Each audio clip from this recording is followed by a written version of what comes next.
어제 꿈을 꿨거든. 그런데 그 꿈에서 정말 어마어마하게 큰 고래를 만났어. 그런데 그 고래가 나를 보자마자 하고 소리를 내는 거야. 그런데 그게 무슨 뜻이었을까? 너무 궁금해. 안녕? 하고 나한테 인사하는 거였을까? 아니면 나랑 놀자 하는 거였을까? 그것도 아니면 나 배고파 라고 말하는 거였을까? 너무 궁금해, 너무 궁금해. 그래서 이 괴짜 박사 결심했지. 이 고래의 소리를 해석하는 고래톡을 발명하기로. 그런데 박사님, 세상에 동물이 정말 많은데 왜 하필 고래예요? 그건 있잖아. 고래가 세상에서 가장 큰 동물이잖아. 게다가 고래끼리는 멀리 떨어져 있어도 서로 소통할 수 있다는데, 서로 소통하면서 어떤 비밀이나 특별한 이야기가 있을지도 모르잖아? 그걸 발명하고 알아내면 정말 멋질 것 같아서. 오, 정말 흥미로운데요. 그럼 박사님의 멋진 계획을 위해 우리 먼저 고래에 대해 더 알아보러 가요. 꿈틀꿈틀 얍! 순호가 버튼을 눌러버렸네요. 박사님과 순호는 과연 고래의 비밀을 알아낼 수 있을까요? 우리도 함께 고래의 신비한 세계로 떠나봐요. 물에 살지만 물고기는 아니고 지구에 사는 모든 동물 중 가장 큰 이것은 바로 고래입니다. 대왕 고래 중 큰 것은 몸 길이가 33m나 돼요. 초등학교 교실이 보통 10m 정도이니 33m면 교실 3개를 합친 것보다 긴 것이죠. 대왕고래 정말 크죠? 고래는 새끼를 낳아 어미젖을 먹여 키우는 포유류에 속해요. 고래 종류에 따라 10에서 16개월의 임신 기간을 갖죠. 대부분의 포유류는 태어날 때 머리부터 나오는데 고래는 꼬리부터 나온대요. 물고기는 물속에서 아가미로 숨을 쉴 수 있지만 고래는 폐로 호흡하기 때문에 숨을 쉬려면 물 위로 올라가야 해요. 물 위로 올라와서 숨구멍을 통해 숨을 쉬며 거대한 물을 뿜는 고래의 모습, 친구들도 많이 봤죠? 고래는 새끼가 태어나면 가장 먼저 하는 일이 새끼를 밀어 올려 밖에 나가서 첫 숨부터 쉬게 하는 일이에요. 그러니까 고래는 물 속에서 숨을 쉬는 것이 아니라 물 밖에서 숨을 쉰다고 할 수 있죠. 그렇다면 고래는 물 속에서 얼마나 잠수할 수 있을까요? 대부분의 고래들은 15분에서 40분 동안 물 속에서 잠수를 할 수 있대요. 그리고 크기가 큰 고래들은요, 2시간 이상 숨을 참을 수도 있대요. 정말 대단하죠? 친구들도 알겠지만 고래는 포유류에 속해요. 포유류는 새끼를 낳을 때 새끼가 머리부터 나와요, 일반적으로. 하지만 고래는요, 새끼가 나올 때 새끼의 꼬리부터 나온다는 거 우리 친구들 기억해주면 좋을 것 같아요. 그런데 친구들, 고래는 바다에 살잖아요? 바다에는 따뜻한 바다도 있고 차가운 바다도 있는데 고래는 차가운 바다에서도 살 수 있을까요? 네, 살 수 있다고 합니다. 왜냐하면 고래 피부에는 이렇게 두꺼운 지방층이 있어요. 지방층이 두껍기 때문에 차가운 바다에서도 고래가 지낼 수 있대요. 그런데 갓 태어난 새끼 고래는 이 지방층이 얇아서 차가운 바다에서 살기가 어렵대요. 그래서 새끼를 낳아 기를 때에는 따뜻한 바다에서 지낸다고 해요. 그렇다면 고래는 어떻게 의사소통을 할까요? 한번 알아볼까요? 고래는 초음파를 사용하여 서로 대화를 한대요. 그리고 먹이와 기를 찾을 때에도 초음파를 이용을 하죠. 그런데 특이한 점은 인간의 사투리처럼 고래도 사는 지역마다 쓰는 말이 조금씩 다르대요. 정말 신기하지 않아요? 우리는 알아들을 수 없겠지만요. 왜냐하면 초음파라는 것은 인간이 들을 수 있는 주파수보다 높은 주파수를 초음파라고 하거든요. 다음으로 고래는요, 꼬리 지느러미로 물을 찰싹 찰싹 쳐 소리를 내어 배가 왔음을 알리기도 하고요. 이빨이 있는 이빨 고래들은요, 이빨을 딱딱딱딱딱딱딱 부딪히면서 딸깍거리는 소리로 서로 의사소통을 하기도 한대요. 친구들, 지금 이 생각하고 있죠? 이빨이 있는 고래는 돌고래 아닌가? 돌고래 말고 다른 고래들은 수염이 있는 거 아닌가? 라고 생각하는 친구들이 있는 것 같아요. 순호는 다 알아요.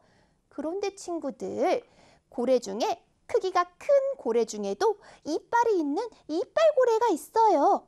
우리 다양한 고래의 종류를 알아볼까요? 우와, 정말 다양한 종류의 고래가 있어요. 모습도 크기도 정말 다양하죠? 고래는 크게 이빨이 있는 이빨고래와 이빨 대신에 빽빽한 수염이 있는 수염고래로 나눌 수가 있어요. 순호가 자세히 설명해 줄게요.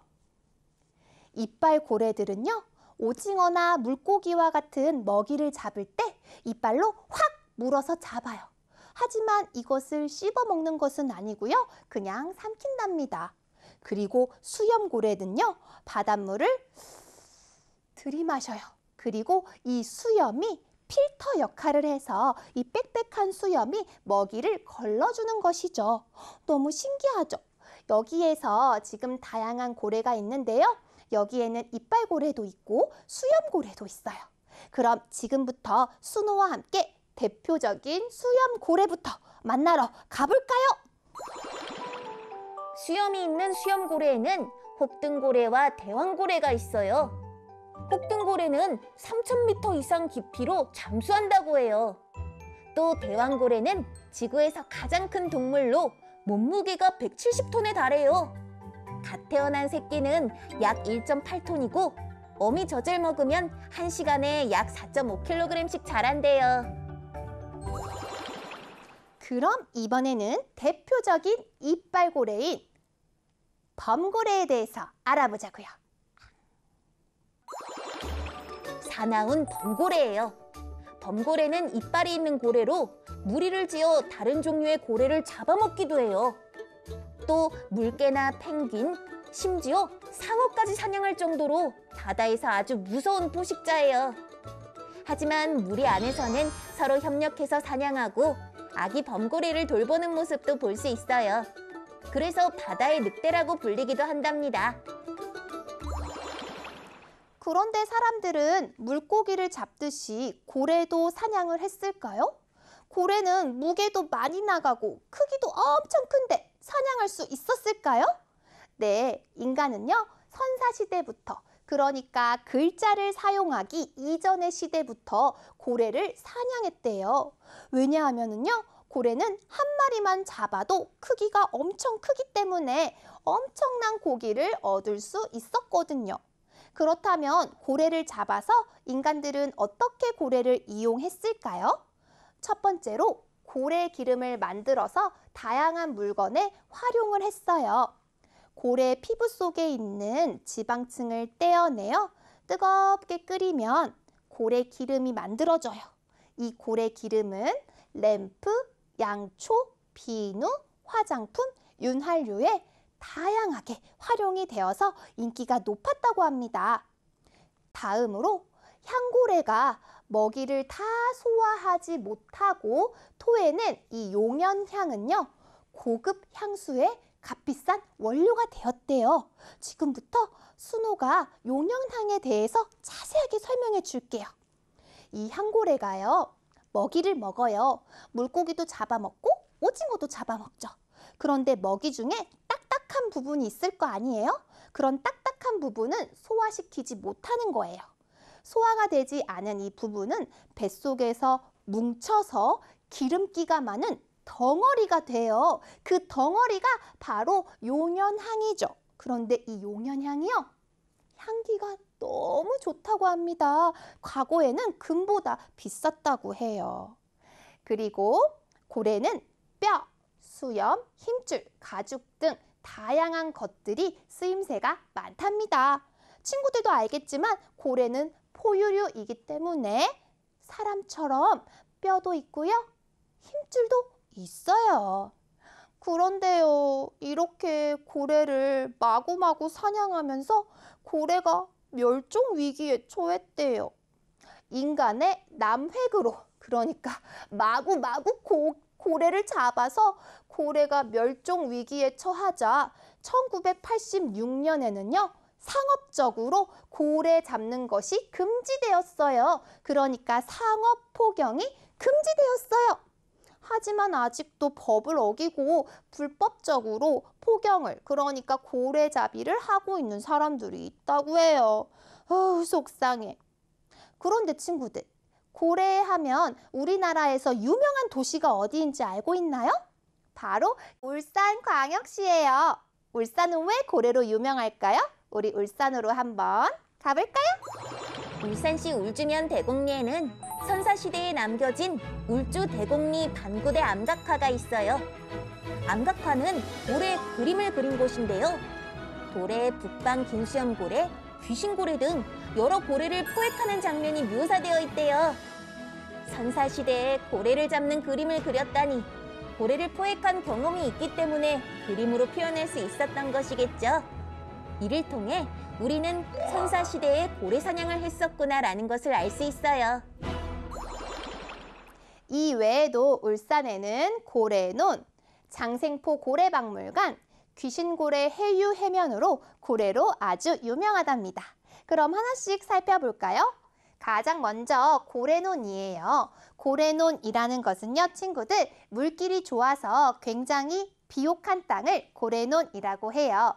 이 고래논과 관련된 유래가 있는데요. 한번 순호의 이야기를 들어볼래요? 옛날에요, 한 어부가 고기를 잡으러 바다로 갔대요. 그런데 그 바다에서 그만 엄청나게 큰 고래를 만난 거예요. 고래가 한 입에 어부를 삼켰고, 어부는 가까스로 탈출해서 고래를 잡고 판 돈으로 이렇게 논을 샀대요. 그래서 고래논이라고 불린다고 해요. 다음으로 귀신고래 회유 해면에 대해서 알아보도록 하겠습니다. 귀신고래는요, 고래 이름이에요. 귀신고래. 그리고 회유라는 것은 고래가 먹이를 구하거나 새끼를 낳기 위해 서식지를 이동하는 것을 회유라고 해요. 그리고 해면은 바닷길을 이야기합니다. 그러니까 귀신고래가 회유할 때 이용했던 바닷길이 귀신고래 회유 해면이에요. 그런데 귀신고래는 현재 개체수가 많이 줄어들고 있대요. 이 귀신고래를 보호하자는 뜻으로 귀신고래 해유 해면을 천연기념물로 지정했다고 하네요. 그리고 장생포에 가면 고래박물관이 있는데요. 이 박물관에 실제 가면 고래의 모형과 실제 고래의 뼈를 볼 수 있대요. 또 과거에 고래를 어떻게 사냥했는지 자세한 과정도 알 수 있다고 하니 울산에 가는 친구들이라면 고래박물관 꼭 방문해 보세요. 꿈이었어, 꿈이었어. 그랬구나. 아니, 그러니까 고래들은 초음파로 의사소통을 하고 인간의 사투리처럼 사는 지역마다 하는 말이 다르다는 거 아니야. 너무 신기해. 고래에 대해 더 많이 알게 되니까 정말 멋지고 완벽한 발명품을 만들어낼 수 있을 것 같아요. 아는 게 힘이니까요. 맞아. 이게 다 꿈틀꿈틀 덕분이야. 친구들, 오늘 고래에 대해 공부한 내용 기억하면서 꿈툭꿈툭 퀴즈! 고래의 한사리에 대한 설명으로 알맞지 않은 것은 무엇인가요? 아래 설명 중에서 틀린 것을 골라서 그 번호를 수강후기 게시판에 남겨줘요. 알았죠? 그럼 우리는 다음 시간에 만나요.